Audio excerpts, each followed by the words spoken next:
Welcome to another edition of It's the Story That Matters. I am Ezekiel Andrews, Festival Director for MIFA, as well as the CEO of Lucid Films, and we're doing our interview series, and we're bringing in upcoming new director Jacob Lefeber or Jacob Lefeber. How do you pronounce it, Jake? Lefeber, that's right. Lefeber. All right. If you want to do the little bit more French accent, Lefebvre, but you've got two exquisite gentlemen in pink today. I thought I was the only one that wore a pink suit every so often. So I got to ask, where did you get yours? Probably I think Coles is the correct answer. Cool. So I got mine off of Amazon, and that's a three-piecer and everything. Oh wow, very fancy. But yeah. Well, how much did it cost you? I'm curious. Uh, I am still a broke college kid, so probably like $100. Oh, okay. I got Yeah, I got mine for $100 off of Amazon. there So we go. I Nice got one extra piece. So all good. for Well, sure. Jacob, thank you for jumping on here. I appreciate you jumping on. And a lot of people probably are getting to know you through the festival circuit and stuff, but there's probably a lot of people that don't know you, especially in, the local film area.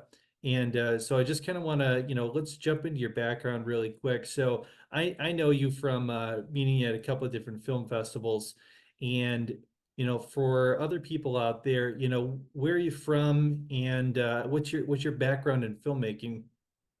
Absolutely. And first of all, thank you so much for having me. This is awesome. But I was originally born in Oshkosh, Wisconsin, and then I moved up to Sturgeon Bay up in Door County, Wisconsin. Finished my elementary, middle school, and high school there. And then when I graduated high school, I moved back to Oshkosh. Spent 2 years at Fox Valley Tech doing a business management program. I got a job right after that and realized that business was not necessarily for me, not the industry I wanted to go into, and just decided to finally take the step and follow my love and passion for filmmaking, which has been my passion since I was 5 years old. Oh, Like wow. without a doubt, I can remember being a little kid and directing my parents in the living room, saying, "You stand here and say this line, and you stand here and say this." And then when they say it wrong or did it wrong, I'd freak out. That's my mom's favorite story. But yeah, That's great. I loved making movies. I loved watching movies. So that's why I decided to attend UW Oshkosh, University of Wisconsin Oshkosh, and enroll in their radio, TV, film program. And it's been an amazing three years right now, and I'm about to head into my final semester at Oshkosh. Gotcha. Okay. So you had gone through some different levels of school, and then you decided to just say, nix all that. I don't care about business. I want to go into my own business for film. Mhm. And you decided to learn a lot of those more probably technicality specialities that people like me don't really care for. I'm not, I leave that to I leave that to my business partner. I'd be like, Absolutely. you figure that stuff out. I'll do all the other stuff that you don't want to do. And that's worked out so Mhm. well for us. But that's a really cool story. So you're still currently in school for it, which means so you're a student, second year round student, or not second year, second time round student. Yeah. So how old are you right now, Jacob? 24. 24. Great. Which I got to tell you, I wish that I would have known that you could do film when I was that young. I'm 37 now.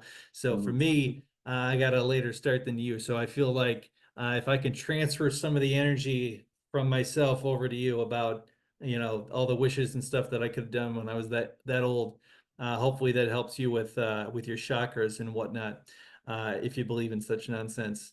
So, well, very Yeah. cool. Now, so you've been interested in film and stuff since you were 5 years old, you said. So, Mhm. obviously you kind of said, screw business, but what kind of inspired you with your start? Was there any kind of films or filmmakers that, kind of influenced you in this decision as well, besides just saying, I don't want to be in business?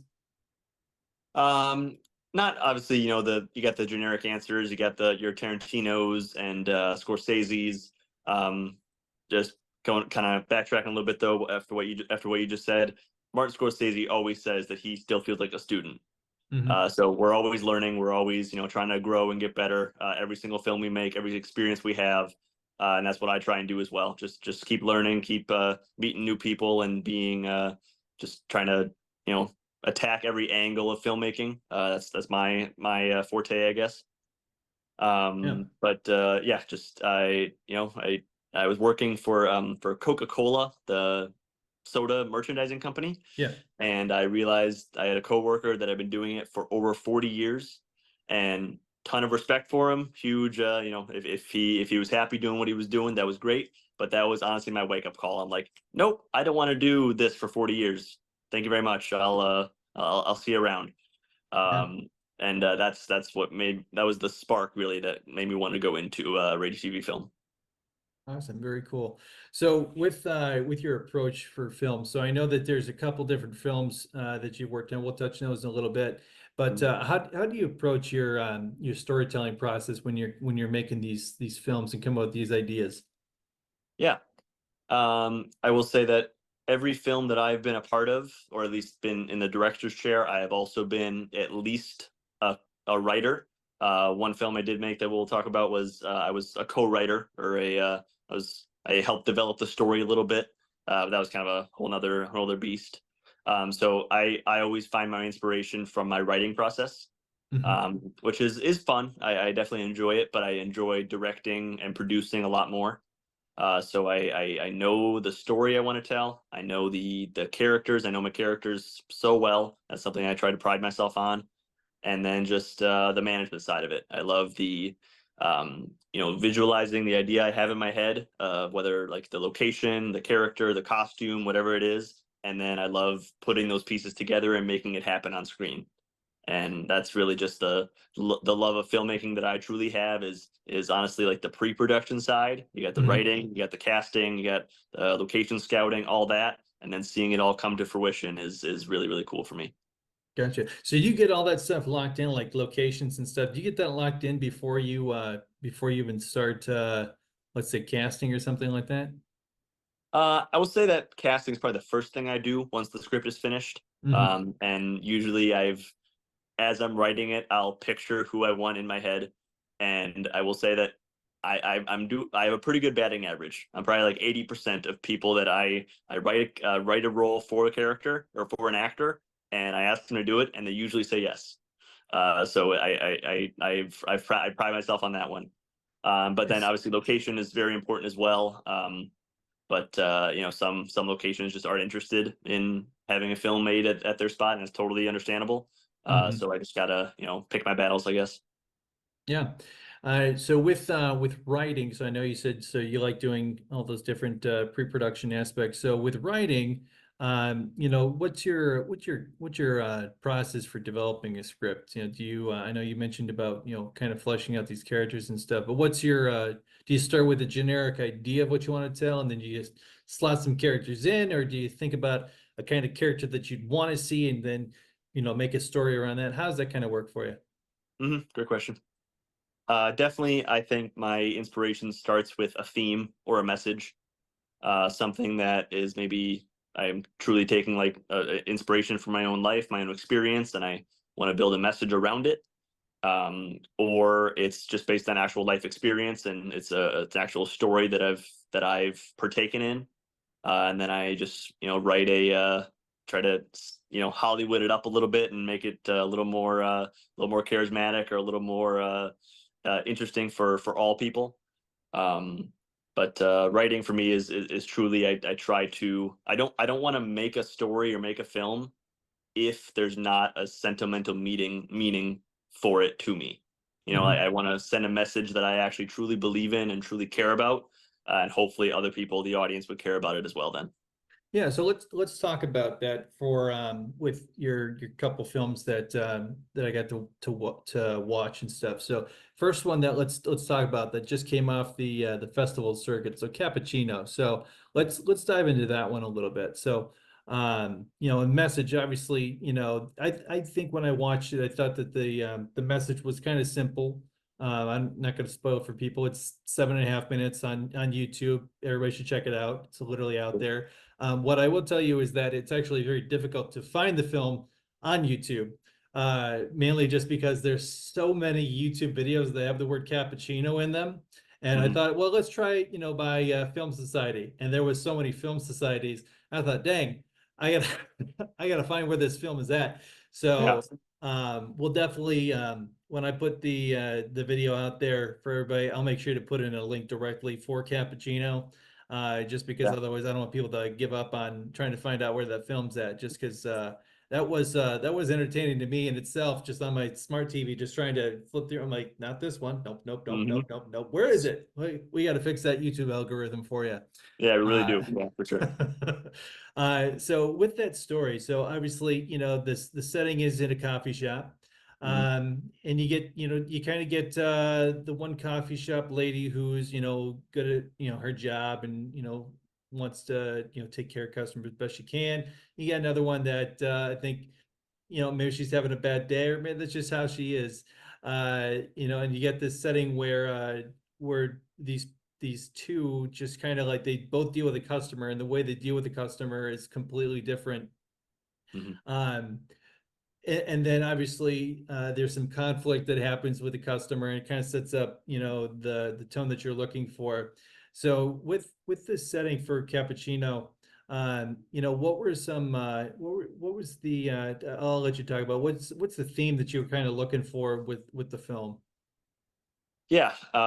So based on that film was a lot of my personal experiences. I've been in the food service industry since I was 15 years old. That was my very first job. But I've been more so into coffee shops and being a barista for past 5 years, I want to say. Hmm. And I actually worked at that specific coffee shop, Planet Perk, in City Center in Oshkosh. Great location, great place. And the host, the owner Ken, was extremely so precious, and so I'm just so thankful for him and letting us literally use his coffee shop for a full 2 days. Like we and didn't charge us at all, which was so huge. He's such a huge help to Yeah. students. Is Um, it good coffee though? oh, great coffee. Oh yeah, yeah, can't complain about that. Just joshing you. Just you said it was a great place, great location. I was like, but is the coffee good? That's always the kicker, right? Yeah. Yeah. Um, and so yeah, I took a lot of inspiration from my own personal experiences and just working with customers, and I tried to evaluate an understanding of how to treat people and how to just handle different situations, and that's why I have the two, as you mentioned, the two roles there of one barista who has a pretty good understanding of how to treat people, and one who doesn't. And so, but as you mentioned, the theme does kind of come into play at the end a little bit, so I'm not going to spoil it at all. Hmm. But that theme was very important to me, in not just in my customer service experiences, but in life and just dealing with all sorts of different people. And it's a very simple, as you mentioned, quote and simple rule, you could say. Hmm. And it's just, I think it's a very effective way of handling a lot of situations. Yeah, I think one that spoiler-free theme that I think is in there, and you probably will agree, is that kindness is everything, and Mhm. we can all learn to be a little bit more kind in dealing with people, even if we're not having the best day. But being kind will help with making the world be at least a little bit better place for the next 5 minutes. Mhm. So I Absolutely. really enjoyed it. I think the only thing that I had a small gripe is that I wish the sound was just a little bit louder in some places, just because I had to go back and rewatch for some of the lines to make sure I caught what was being said. But other than that, I enjoyed it. Thought it was great. Glad you had success, and I was very happy to be in your presence when you guys won at the MLC Awards for Cappuccino. So that was fun for me to be there, and I got to see you go like, "Yeah." I was like, oh boy, he's excited. That But that was was that was good. actually all Ben. That was my friend Ben, who was an extra in the film and a production assistant for me. Oh, that was Ben. And Okay. that was Ben. Yeah, he was more excited than me. I was just, I was taken aback by the whole experience and just being at that festival with so many great filmmakers. And I was honestly the anxious one, just sitting on the couch, like, okay, here it comes. Then we hear Cappuccino, and Ben's like, yes, like, okay, thank you, appreciate it. Oh, that's good. Ben seems to be a good support for you, so Absolutely. glad to see him as well. Say hi for me the next time you see him. Will do. Let's talk about Obsession. Obsession Sure. is Obsession is kind of a an interesting film because I kind of I got to tell you without again I hate when you've got to have a spoiler free discussion about something because um, I got to tell you, I love AJ. AJ was in my film, Oh yeah. and AJ is a phenomenal actor, and I was really happy to see him be involved with Obsession. So, um, what's really interesting is, um, you have these two completely contrasting ideas for films. You've got a film in a coffee shop about kindness and then you've got a film that's a murder mystery where this lady is very like the title obsessed. She's obsessed about finding this killer and tracking him down. And it's very interesting to see um in from an editing standpoint. I got to tell you, I thought it was pretty smooth because sometimes you get especially in indie film and editing is sometimes it's atrocious and you're just like it's what we had to do in order to make it work and it sucks and it's okay. Mhm. But I got to tell you, just at the level of where you're coming in at, as a student and everything, I was very impressed with how that all came together. Um, let's talk about your struggles with the film. What challenges came up? Because you also had like a ton of locations. You had small children in the cast as well.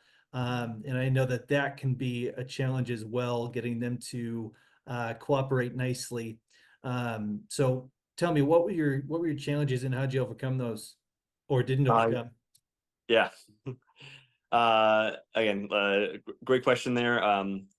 For starters, both these films were both fully student produced, only students in the crew, which is again just sums up the support system and the incredible dedication that all students at UW Oshkosh have. Everyone is just dedicated to each other and helping each other create our own visions and see our own goals come into fruition. So Cappuccino was 100% like voluntary. You didn't have to be there. That was all students that just wanted to be involved in a production. Obsession, on the other hand, was for one of our classes. It's our advanced visual production class, 400 level class. So some of the most experienced students are enrolled in that class. And then go back to your question about the challenges we had. Um, that was filmed over our spring semester. So obviously, spring semester, everyone's got classes, everyone's got things going on. So just getting as many crew members in to be able to participate was probably the biggest challenge. We again, I am so thankful for everyone. We had so many helpful hands and so many great people pitching in. But I think probably the smallest crew we had was maybe 4 or 5. And then obviously getting all those people to the locations was a little tricky. Thankfully, a lot of our locations were all on Oshkosh campus. We had a great support system at Oshkosh. Like you just reach out to a professor or a head of a department and say, "Hey, I'm doing this on these dates, these times. Can we film here?" And I think we got one rejection, just one in all the locations we had. And Nice. then the one location that was off campus was actually at my uncle's house, my uncle and aunt, who live in Kaukauna, Wisconsin. And they were gracious. They were so helpful. Again, they didn't care at all. They were just, yeah, Jacob, you want to make a movie at our house? Sure, come on in. Um, and then you mentioned the one child actress who was actually my god sister, and she was so cool. She was so funny. She's 10 years old, and I was, it's kind of a darker theme, right? Darker Right. sequences and everything. You mentioned it's a murder mystery, so obviously there's some murder involved. But she was honestly like more excited about the murder than anything. I was gonna think I was gonna have to hide her upstairs or something. Like, no, I want to see the bat. I want to see the blood. And I Oh was my like, goodness. okay. I mean, sure, you're gonna have nightmares. He's like, no. So she was awesome. She was so cool. She does some like ballet dances and things, so she's used to being on stage in front of a Nice. crowd. And yeah, the honestly the hardest challenge with her was just getting her to stop laughing. Which again, in a murder mystery film, that's not really the theme you're going for, not the thing Right. you expect. But again, so easy to work with. I would absolutely do it again. Yeah, no, that's awesome. Yeah, I've been a part of a couple student productions, and I know that sometimes getting enough crew, and if you're siloing off based on especially like if you're doing it for a project and you got a grade or something, then you're dealing with like, hey, we need to get as many people to work with this, and like, hey, who's going to do sound, who's going to do grip, who's going to do the lighting, who's going to do XYZ, who's the director, who's the assistant director, who's writing this thing, you know and putting it all together and get it to mismatch into some form of a final project that doesn't suck is always going to be something that people have to deal with when you're working with students. And I know that collaboration can be hard when you have to do that. It's just like in real life, people got different schedules. If they're not all working full time in the industry, which I got to tell you, in Wisconsin, it's probably more likely that everybody is working a regular day job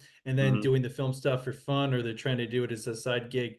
And you're just going to get a mixed bag of people, and you're all going to try to get call sheets and try to figure out when you can get everybody in there. So Hmm. I totally get it. It's a lot of fun though. Um, with the uh, so with Obsession, so I just want to make sure. So I think you said this one. So you directed this one. Was this one also writing by you, or who wrote the script? So this was written by Amber. I'm going to butcher her last name. Gallowese. Galowiski. She won't see this. She'll be fine. Um, Amber is awesome. Very talented. Actually, her background is in forensic science. Okay. So the kind of the again the concept behind the film is the main character Liz is a detective, but she dives more into like bones and Hmm. just seeing the victim or seeing the dead body after the event.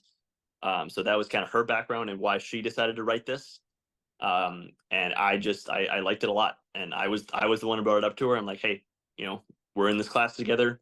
Do you want to do, or can we make that script you wrote last semester? And she was shocked, I think, but was totally down for it. So she wrote the majority of it. I definitely, and my other group members, Miles Schmidt and Sebastian Vang, we all kind of pitched in a little bit, so it did feel a lot like a group project, which I think was Hmm. important. Um, so yeah, it was definitely I threw in some pieces, but we all kind of wrote it together, I would Yeah. say.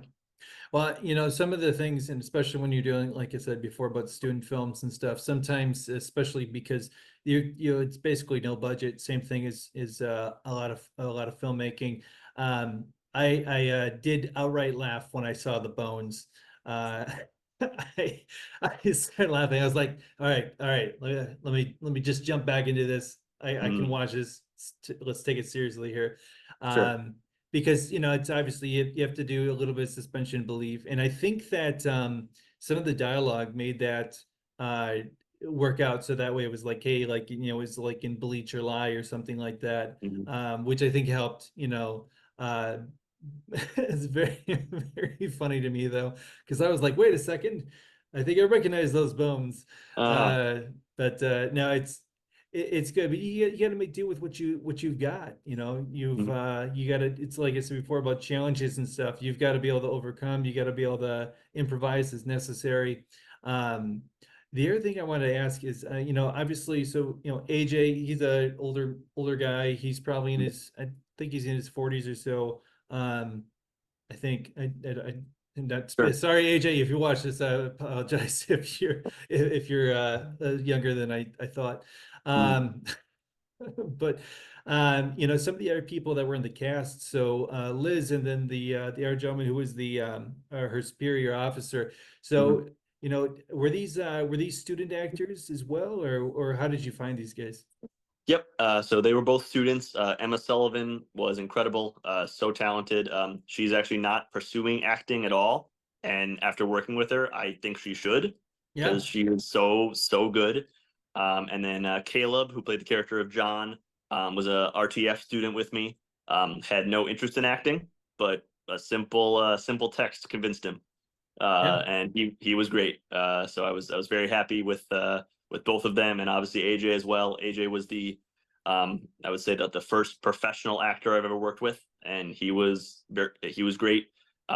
His son Bailey is a close friend of mine. We went to school together, and he was actually on set the day that AJ came down. Him and his buddy Ryan was a friend of mine as well, and so having both of them there with AJ was incredible. So fun. Great day on set, and that was one of our longer days too. Yeah, well, I will tell you that anytime AJ is involved in a film, it's sure to raise the quality of what you were working with. So glad to see him in there. Glad that you guys got to work together. Um, Wanted to round this off with your collaboration stuff. So obviously as a director, so part of the things that you have to deal with is you're in a leadership position, if not the leadership position outside of potentially just being producer. But if you're director producer, obviously you've got all the hats and everything. Mhm. So, you've been in those leadership positions for a couple films here that they got to see. So, what would you say is, your biggest struggle when you have to be in that position? I would say the biggest struggle for me is sitting back a little bit, because yes, I wear the director and producer hat, and that's just because I love to do everything. So I definitely need to work on the delegation side to it, and just sitting back in my metaphorical chair and trusting other people to manage for me. And I think I definitely have I've gotten better on it. I know with Cappuccino, I was doing everything. Again, no disrespect or discredit to all my crew members; they were incredible. And then I did a couple other films, smaller films, where I was definitely doing a lot more than just directing and producing. And I guess I just definitely need to trust more into the crew members and the people that I've appointed into those roles. And I think with enough experience and enough practice and enough, just yeah, just practice is all I really need to do for that. Definitely. Yep. Understood. Yeah, putting yourself and distancing yourself and letting other people do things, that trust factor is big. And I will tell you that with my film as well, that was something that was difficult to have to come to grips with, especially just with how many hats I had to wear. So that's a good piece of advice is, distance yourself, let let somebody else take some of the work off you so that way you can run a little bit smoother. An outside perspective can help as well. And speaking of perspective, let's talk about how do you've been in school, you've been looking at filmmaking since you were little. Um, our perspectives are a little bit different. I'm about 13 years older than you. So where I've seen film and everything, for the last 13 years versus how you see things, how are you seeing, how a filmmaker, what their role is today in society? I've always said, and this is my perspective, I'll let you jump over. My perspective is that a filmmaker should always be telling a story. And that's why this interview series is called It's a Story That Matters. If the story sucks, having all the other stuff that you're trying to push in society and stuff is not going to matter. Just for example, let's say people are going to hate me for this. The Acolyte just got canceled for series Mhm. for season 2. It's Mhm. because the story sucked. My perspective on that. But if the story sucks, nobody wants to watch it. It doesn't matter. So Mhm. that being said, what's your perspective on what the role of a filmmaker is today? No, great question, and I'll take care of the first one first. I didn't see the Acolyte, so I have no idea. Um, That's but good. It's good. Okay, cool, cool, cool. I'll take your advice. Being a filmmaker for me is definitely to your point about telling a story. Um, I think if you go a little bit deeper, it's about showing emotion, and because a film can be anything. A film could be a 3-second video you shoot on your phone. It could be a social media post. It can be a commercial. It can be obviously a narrative, a documentary. There's so many different avenues that you can take film. And I think in today's society and day and age, it's not going anywhere. We're living on our phones, and we're living on social media and all other sorts of media like that. So film's not going anywhere. Yep.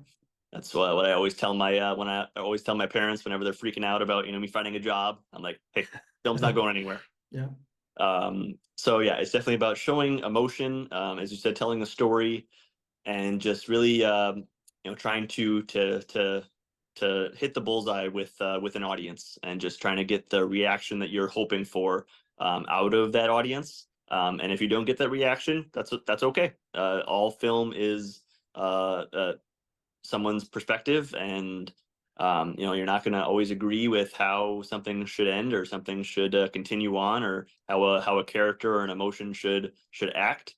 But as long as as the filmmaker, and this is probably just my opinion, as long as you personally agree with the message you're sending or the emotion you're trying to capture, and you accomplish that, then I don't think you have anything to worry about.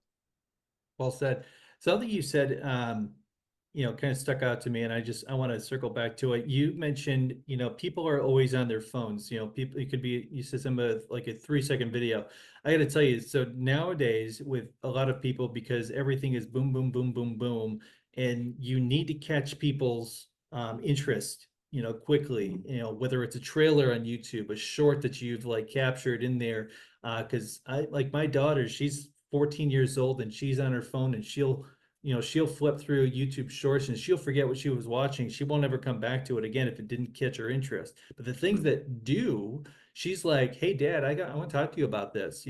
So from your perspective, because you're younger, you've been dealing with, you grew up more with probably what I would maybe hint at is like the YouTube era, because from when you were young is like when YouTube came out, versus I've been, YouTube came out when I was already like in college, and I was like, I'm older now. But Mm-hmm. for your generation, how does that affect the way that you try to grab attention with filmmaking? Because that's, you've got to get people's eyes, because you could make something incredible, but if it doesn't grab somebody's attention, and drag them into the story, you're going to lose them. So in your perspective, how are you, trying to get that grab on somebody's attention now?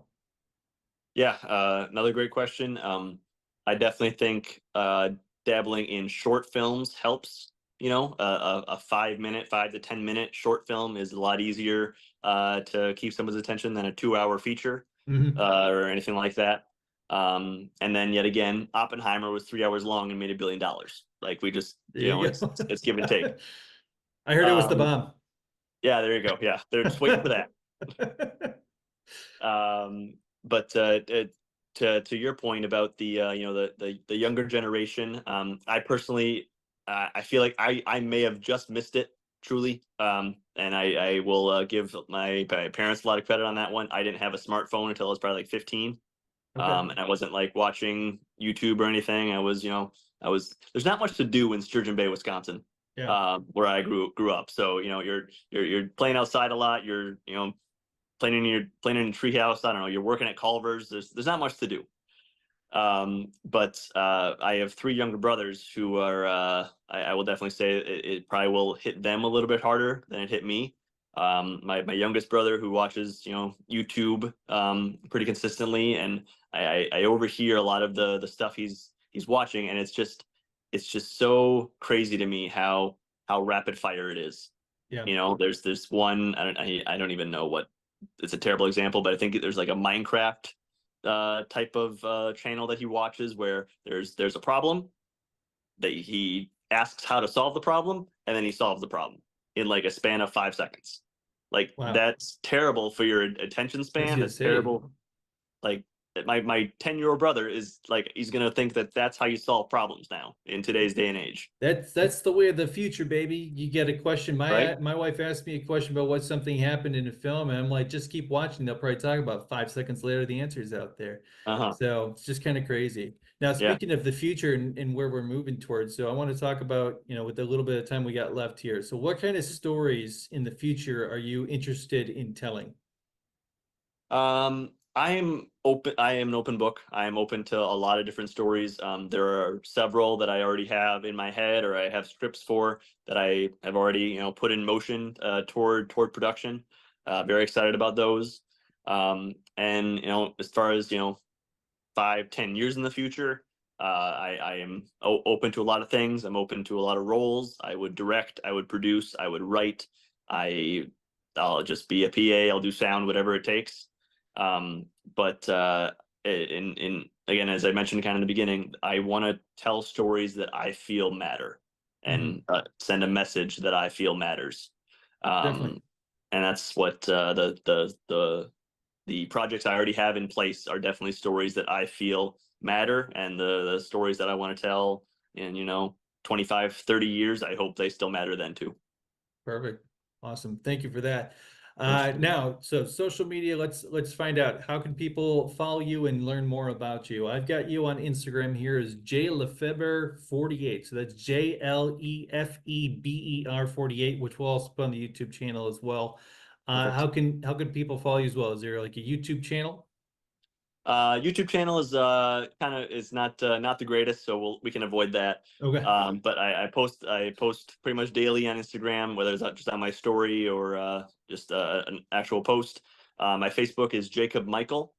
I also have a TikTok account that's very minuscule. And yeah, I plan on making another short film here next, literally probably a month from today. Actually, is our first day of production that I've actually asked yourself to be in. Yeah. And I don't talk then about myself. okay, sure. We'll talk off camera. Right. And then so that'll be hopefully hitting the festival market probably next year. And then I filmed another film over this past summer that is in the editing process right now. My good buddy Ryan Patton, who I mentioned earlier, he's cracking down hard on it. He's working hard on it, and hopefully that'll premiere in December this year, and then hit the festival market again next spring. All right, perfect. Well, thank you, Jacob Lefeber, J Lefeber 48 on Instagram, Jacob Michael on Facebook. Jacob, thank you so much for your time. Appreciate you. Of course, thank you, Ezekiel. Thank you so much. We'll talk soon. Thanks, bye.